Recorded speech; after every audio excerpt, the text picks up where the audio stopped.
এই যেন মৃত্যুর ধ্বংসলীলা।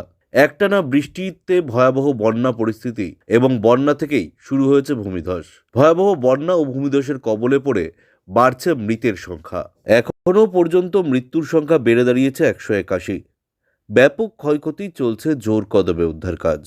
তবে ভয়াবহ এই বন্যা ও ভূমিধসের ঘটনাটি কখন ঘটেছে, কোথায় ঘটেছে, কী পরিস্থিতি রয়েছে এখন সেখানকার, কি জানা যাচ্ছে এই মুহূর্তে, জানবেন সম্পূর্ণ বিস্তারিত ভিডিওতে। তাই অবশ্যই ভিডিওটি শেষ পর্যন্ত দেখবেন এবং আপনি আপনার জেলার নাম ভিডিওর কমেন্ট বক্সে কমেন্ট করে আমাদের জানিয়ে দেবেন। আপনার জেলার নতুন কোনো খবর বেরিয়ে এলে আমরা আপনাকে জানিয়ে দেব। একটা ছোট্ট অনুরোধ আপনার কাছে, ভিডিওটিতে একটি লাইক করবেন এবং আপনি এই চ্যানেলটিতে নতুন হলে চ্যানেলটিকে সাবস্ক্রাইব করে পাশের বেল বাটনটি বাজিয়ে দেবেন পরবর্তী খবরগুলো সবার আগে দেখার জন্য।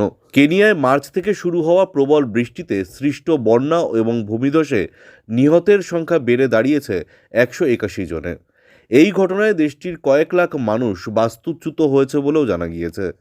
বৃহস্পতিবার এক প্রতিবেদনে এই তথ্য দিয়েছে সংবাদ মাধ্যম রয়টার্স। কেনিয়ার মধ্যাঞ্চলীয় শহর মাই মাহুইতে সোমবার আকস্মিক বন্যায় অন্তত 48 জনের মৃত্যু হয়। বুধবার আবর্জনার মধ্যে 2টি লাশ পাওয়া গেছে বলে রেড ক্রস জানিয়েছে। রেড ক্রসের এক কর্মকর্তা জানান, সামরিক বাহিনীর সদস্যরা উদ্ধারকারী কুকুর নিয়ে তল্লাশি অভিযানে যোগ দিয়েছে। বুধবার স্থানীয় সময় সকালে দেশটির সরকারের মুখপাত্র ইসহাক মাউরা জানিয়েছিলেন, মৃতের সংখ্যা আরও 10 জন বেড়ে মোট মৃত্যুর সংখ্যা দাঁড়িয়েছে 179।